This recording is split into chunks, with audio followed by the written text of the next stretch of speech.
Bonjour à tous, j'espère que vous allez bien. Alors, je vous ai concocté une petite formation sur le statut de VDI, car depuis l'annonce le 2 février à la conférence de Paris et les diverses informations qui circulent sur les réseaux sociaux concernant le statut VDI et unique, il y a des questions qui pleuvent dans tous les sens. Chacun veut savoir, selon sa situation personnelle, qu'est-ce qu'il doit faire, qu'est-ce qu'il peut cumuler ou pas. On va essayer de faire un tour d'horizon assez large pour répondre à toutes vos questions, sachant qu'on a tous des situations personnelles différentes, donc c'est vraiment du général qu'on va traiter dans cette formation. Vos cas particuliers, il vaut mieux les voir directement avec votre CAF, avec votre caisse de retraite, avec votre sécurité sociale, mais ça va déjà vous aider à y voir un peu plus clair, je l'espère. Donc tout d'abord, on va rappeler ce que c'est que le statut VDI. C'est vendeur à domicile indépendant. C'est le statut de base de la vente directe qui est en France depuis 1993 et qui est régi par le Code du commerce. On va d'abord parler des exclusions. Vous ne pouvez pas prétendre au statut de VDI en principe, je précise bien sûr en principe, si vous êtes fonctionnaire à plein temps. À mi-temps, il n'y a pas de problème, vous pouvez cumuler vos commissions VDI avec votre activité de fonctionnaire. En revanche, à plein temps, la loi dit que ce n'est pas possible, mais il existe de nombreux fonctionnaires qui ont obtenu des dérogations. J'ai d'ailleurs une personne dans mon équipe qui a obtenu une dérogation le jour de l'inscription, donc c'est tout à fait possible. En revanche, et j'insiste sur ce point, contactez votre direction, votre hiérarchie pour demander l'autorisation d'exercer cette activité, car vous risquez d'avoir des problèmes derrière si vous n'avez pas informé votre hiérarchie. Il y a de nombreux enseignants, de nombreux fonctionnaires de mairie ou d'administrations diverses qui exercent l'activité de VDI qui ont obtenu une dérogation. Donc tentez, vous verrez bien. Si vous exercez déjà une activité indépendante, que vous êtes auto-entrepreneur ou chef d'entreprise inscrit au RCF, que vous avez déjà donc un numéro de SIRET qui est délivré par l'URSSAF, vous ne pouvez pas cumuler ce numéro de SIRET avec un numéro de SIRET lié à une activité VDI. Donc vous pouvez bien évidemment exercer l'activité unique, mais il faudra ajouter cette activité sous votre numéro de SIRET. Donc pour cela, contactez votre centre de formalité URSSAF pour faire ajouter une nouvelle activité sous votre numéro de SIRET. Je posterai le document qu'il faut utiliser pour cela dans le groupe. Si vous êtes officier public, ministériel, que vous exercez les professions de notaire, huissier, avocat, commissaire aux comptes, toutes les professions qui sont notées ici, vous êtes soumis à un code de déontologie qui ne vous permet malheureusement pas d'exercer l'activité de VDI chez Unique. Si vous êtes salarié et que dans votre contrat de travail existe une clause d'exclusivité, vous ne pouvez pas non plus être VDI puisque votre entreprise vous demande de ne travailler et de ne générer des revenus uniquement que via votre activité dans votre entreprise. Et enfin, si vous travaillez déjà dans le domaine de maquillage, c'est en général proscrit, mais comme pour le statut de fonctionnaire, il peut y avoir des exceptions. Si par exemple vous êtes employé chez Sephora, c'est affilié un petit peu à de la concurrence. Donc mon conseil, renseignez-vous auprès de votre direction, de votre hiérarchie, pour savoir si vous êtes autorisé à exercer le métier de VDI pour une marque de maquillage. Les conditions pour devenir VDI. Elles sont assez simples, il faut être majeur, ne pas avoir subi de condamnation, ne pas être sous un contrat emploi-solidarité, ne pas bénéficier des allocations de pré-retraite et ne pas faire l'objet d'une faillite personnelle ou d'une interdiction de gérer. Alors, la nature du statut VDI. En France, il existe deux statuts VDI différents, VDI mandataire et VDI acheteur-revendeur. Chez Unique, vous serez VDI mandataire. Comme son nom l'indique, vous êtes mandaté par Unique afin de conclure des ventes au nom et pour le compte de l'entreprise. En revanche, vous n'avez aucun lien de subordination entre Unique et vous-même, c'est-à-dire que vous gérez votre entreprise comme bon vous semble, à condition bien évidemment de respecter les règles éthiques et de déontologie de Unique que vous pouvez retrouver dans le contrat que vous avez signé au moment de votre inscription, si vous l'avez téléchargé bien sûr. La rémunération de cette activité est versée sous forme de commission sur vos ventes et est imposable au titre des bénéfices non commerciaux.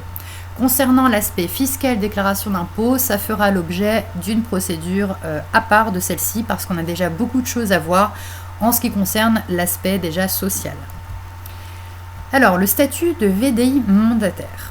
Il vous confère le droit de vendre les produits de la marque Unique via votre site web Unique qui vous a été mis à disposition lors de l'inscription.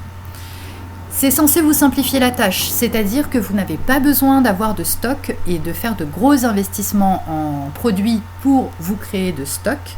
Le plus simple est de vendre via votre site internet, c'est le principe de base de Unique. En revanche, il vous est quand même possible de vendre des petites quantités en cash and carry, c'est-à-dire à la main.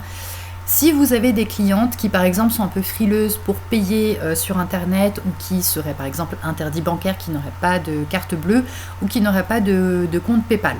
Dans ce type de cas particulier, c'est possible. En revanche, il ne faut pas que ça devienne une habitude parce que ce n'est pas la politique d'entreprise de Unique. Donc évitez au maximum de le faire, vendez via votre site web parce que de toute façon c'est plus simple, vous n'avez pas à avancer de frais, vous n'avez pas à réceptionner les livraisons et à la renvoyer derrière à vos clientes, donc c'est beaucoup plus simple. En ce qui concerne la tolérance, vous avez le droit, Unique estime que vous pouvez utiliser pour votre usage personnel, donc commander à titre personnel 300 € de produits par mois, c'est déjà pas mal. Donc c'est sur ces 300 € de commandes personnelles que vous pourrez vendre faire vos ventes en cash and carry. En revanche, exception, si jamais vous êtes amené à participer à des salons, à des foires, à des réunions à domicile dans lesquelles vous avez besoin de stock et pour montrer les produits, pour que les personnes puissent tester et de vendre sur place, c'est possible. Mais si jamais vous avez commandé en gros pour ce type d'événement, il faudra qu'en cas de contrôle de la part de Unique, vous puissiez justifier que cette commande était bien destinée à ce type d'événement. Donc gardez bien vos contrats pour les salons, ce genre de choses pour pouvoir justifier au cas où. Attention, si vous vendez à l'étranger, car je vous rappelle qu'en tant qu'ambassadrice Unique, vous pouvez vendre à tous les pays qui sont ouverts à Unique, vous pouvez avoir des clientes en Allemagne, en Angleterre, aux États-Unis. En revanche, pour l'Australie et la Nouvelle-Zélande, la législation veut que la vente directe soit interdite. Donc il vous est interdit pour des clientes habitant dans ces pays-là de vendre en cash and carry, donc à la main et à la main. Les prix que vous pratiqueriez si jamais vous faites de la vente directe ne doivent jamais être au-dessus du prix conseillé par Unique, donc le prix du site. Vous n'avez aucunement le droit de vous faire une marge supplémentaire sur la revente des produits. Et si jamais vous faites de la vente directe, il faudra veiller à remettre à votre cliente un bon de commande et l'informer sur sa faculté de rétractation sous 14 jours. C'est-à-dire, si jamais elle veut se rétracter de sa vente, si elle n'est pas satisfaite par le produit, elle a 14 jours pour se manifester. Concernant le statut des VDI, parlons des avantages. L'avantage principal, c'est que c'est un métier qui est ouvert à tous, sans condition d'âge, hormis le fait d'être majeur, sans condition de diplôme, sans condition d'expérience au préalable, et elle est ouverte aux personnes en situation de handicap. Ensuite, les autres avantages, c'est que le statut de VDI Unique, le fait de travailler chez Unique, va vous apporter des opportunités de carrière. Vous pouvez exercer cette activité en complément d'une autre activité principale, ou vous pouvez en faire votre activité à plein temps si vous le souhaitez. Les personnes qui sont en situation de chômage, en situation de précarité au RSA, ça vous ouvre énormément de portes pour vous ouvrir vers un horizon différent. Donc comme je le disais, les compléments de revenus, vous pouvez cumuler les revenus de vos commissions Unique avec d'autres activités, salariées, ou bien si vous êtes au chômage, à la retraite, si vous êtes étudiant, etc. Bien évidemment, dans certains cas, il y a des conditions que nous verrons par la suite. Le statut de VDI vous permet également de concilier vie privée et vie professionnelle. Si vous êtes maman ou papa au foyer, vous pouvez tout en étant à la maison et en vous occupant de vos enfants, exercer votre activité professionnelle et c'est une liberté qu'on ne trouve pas dans un métier salarié classique. L'indépendance. Vous gérez votre affaire comme bon vous semble. Vous n'avez aucune instruction de la part de Unique qui va vous fixer des objectifs, qui va vous mettre la pression. Vous gérez ça comme vous le voulez, le temps que vous voulez. La seule condition, c'est de respecter le code de déontologie de Unique, tout simplement, ce qui est normal. La formation. Alors, aujourd'hui, à ma connaissance, il n'y a pas de formation dispensée par Unique pour la vente, mais je sais que dans les différentes sociétés de vente directe, c'est quelque chose qui se passe. Donc j'ose espérer que Unique mettra ça en place, soit sous support papier, ou soit en organisant des conventions, des séminaires qui seront ouvertes aux ambassadrices Unique pour vous permettre d'acquérir de nouvelles techniques de vente. Et enfin, votre rémunération est liée directement à l'investissement que vous y mettez. Plus vous travaillez, plus vous gagnez. Donc ensuite, c'est au choix. Si jamais vous voulez que votre activité prenne de l'ampleur, eh bien, il suffit d'y consacrer plus de temps et plus d'investissement. Et l'avantage, c'est que contrairement à une entreprise classique, vous n'avez pas à courir après l'activité et après le temps pour pouvoir maintenir votre activité à flot. Vous n'avez pas d'objectif particulier, vous n'avez pas de cotisation à payer si vous ne gagnez pas de commission. Donc c'est vraiment un statut et une activité qui est extrêmement libre. Alors, rentrons maintenant dans le sujet des aspects sociaux. Alors, en tant que VDI, vous n'êtes pas inscrit à un registre professionnel, donc pas au RCS, mais vous êtes quand même affilié à la sécurité sociale. Vous ne dépendez pas non plus du régime social des indépendants. Vous êtes sous le régime de la sécurité sociale des salariés classiques. Lorsque vous débutez votre activité, vous devez communiquer absolument votre numéro de sécurité sociale. Et si vous n'en avez pas, il faut que vous en fassiez personnellement la demande à la CPAM de votre département pour annoncer que vous allez commencer une activité. Les cotisations sociales, c'est-à-dire assurance maladie, assurance vieillesse, accident du travail, etc., sont calculés par UNIC et versés par UNIC. Ils sont calculés sur la base de vos commissions brutes, c'est-à-dire vos commissions générées par vos ventes moins 10% de frais réels qui sont déduits. Et de là, UNIC va payer sa propre part et votre propre part directement avant de vous verser les commissions. Donc UNIC paye 2/3 des charges sociales et vous payez 1/3. UNIC devra vous fournir tous les trimestres un bulletin de précompte de ce que vous avez touché sur le trimestre. Ça, c'est obligatoire, c'est dans le back-office. Vous le verrez, voilà. Dès que vous aurez commencé votre activité, au bout de 3 mois, vous aurez votre bulletin de précompte indiquant ce que vous avez touché comme commission. Donc pour que ce soit un peu plus concret, voici un petit tableau qui résume, grosso modo, en fonction de ce que vous allez gagner comme commission, ce que vous allez payer comme cotisation sociale. Donc en dessous, la tranche A. Alors, pour bien comprendre, cette partie-là, c'est les commissions qui seront affichées dans votre back-office. Cette partie-là, ce sont les commissions sur lesquelles seront calculées vos cotisations sociales, c'est-à-dire qu'aura déjà été appliqué l'abattement des 10%. Ici, c'est l'assiette de calcul, c'est-à-dire que selon un certain niveau, vous êtes exonéré. Ensuite, vous avez une cotisation forfaitaire pour ces deux niveaux-là qui va être d'abord de 16 € puis de 48 €. Et ensuite, sur toutes les autres tranches jusqu'à la dernière, vous allez avoir une assiette forfaitaire, c'est-à-dire qu'elle est prédéfinie par l'URSSAF pour calculer les cotisations. Et enfin, à partir du moment où vous allez gagner plus de 5 256 € de commission, les cotisations sociales seront calculées sur le salaire réel. Si vous en arrivez là, je vous félicite d'avance. Alors, concernant les droits à l'assurance maladie, donc l'ouverture des droits aux accidents du travail est ouverte sans condition dès que vous rejoignez UNIC. En revanche, pour le reste des prestations, il faut avoir cumulé un certain volume de commissions sur le trimestre ou sur l'année pour pouvoir prétendre à celle-ci. Donc, les droits pour les soins maladie, c'est-à-dire le remboursement total ou partiel des dépenses médicales et d'hospitalisation, sera ouvert pour une durée d'1 an si vos commissions ont atteint 1 160 € sur le trimestre. Les indemnités journalières, c'est-à-dire maladie, maternité, accident du travail, maladie professionnelle, seront ouvertes pour un arrêt de travail inférieur à 6 mois. Si vous avez cumulé 9 750 € de commission sur les 6 derniers mois. Pour un arrêt de travail supérieur à 6 mois, vos commissions devront avoir atteint 19 600 € sur 12 mois. Et enfin, en ce qui concerne le congé maternité, vos commissions auront dû atteindre 9 755 € sur 6 mois précédant la date de début de grossesse, c'est important, et vous devrez être immatriculé au moins 10 mois avant la date d'accouchement. En bref, le statut de VDI vous confère des droits à la sécurité sociale si vous n'en aviez pas précédemment, c'est-à-dire si vous bénéficiez de la CMU, mais cela rentrera en vigueur à partir du moment où vous exercerez une activité qui sera considérée comme une activité à mi-temps, grosso modo en fonction des différents plafonds. Concernant la sécurité sociale des étudiants, j'ai eu la question par une de mes filleules, donc je vais tenter d'y répondre. Alors en tant qu'étudiant, vous êtes affilié à un régime de la sécurité sociale étudiante.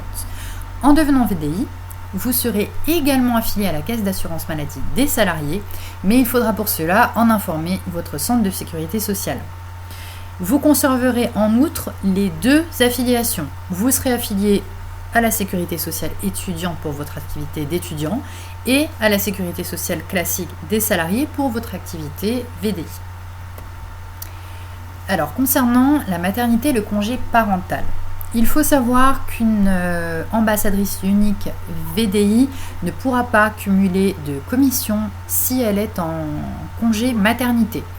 Ça part d'une logique simple, lorsque vous êtes salarié et que vous êtes en congé maternité, vous ne percevez pas votre salaire, c'est la Sécu qui paye.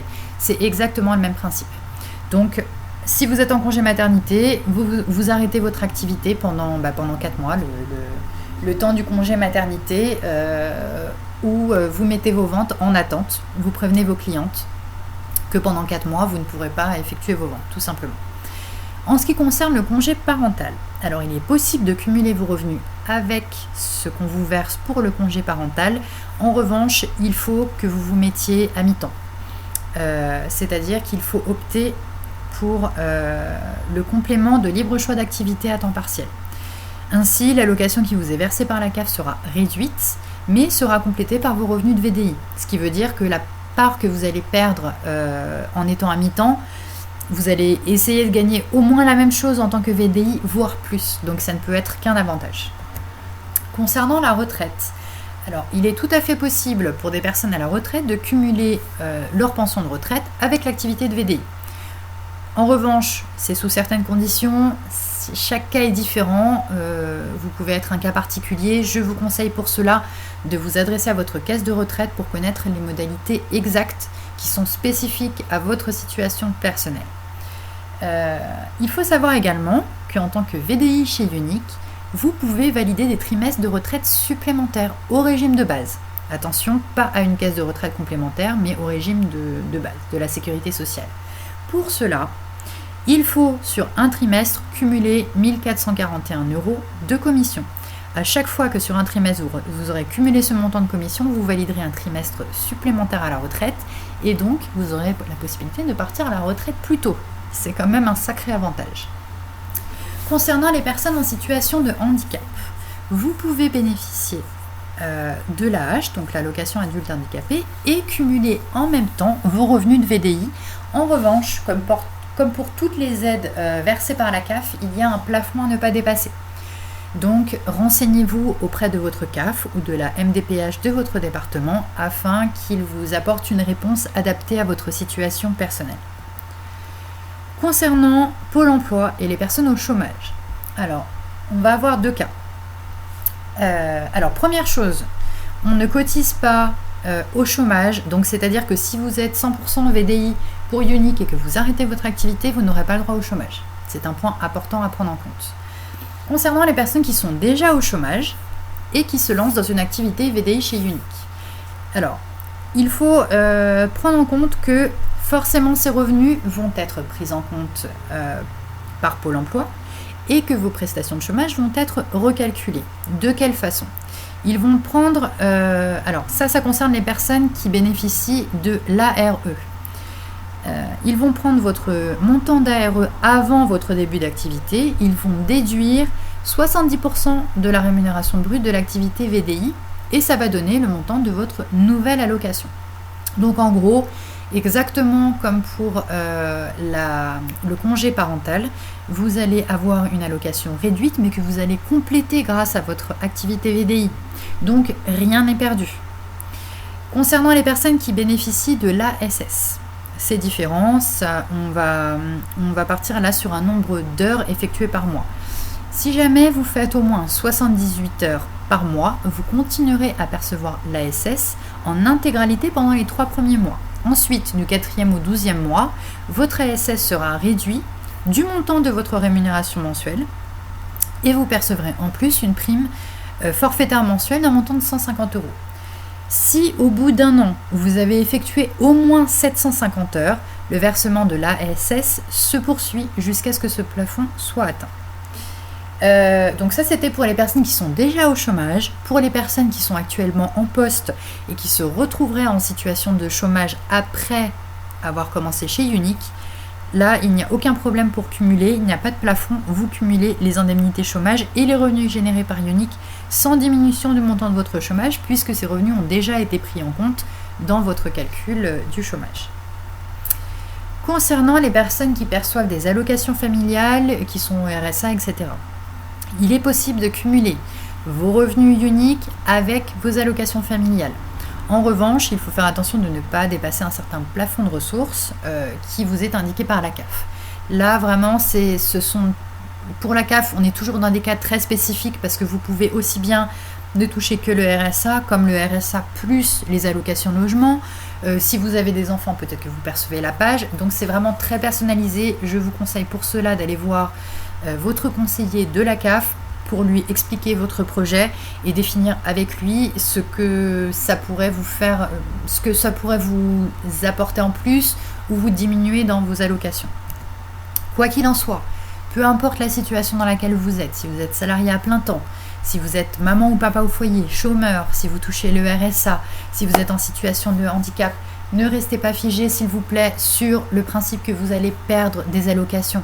Certes, dans certaines situations, vos allocations vont être réduites.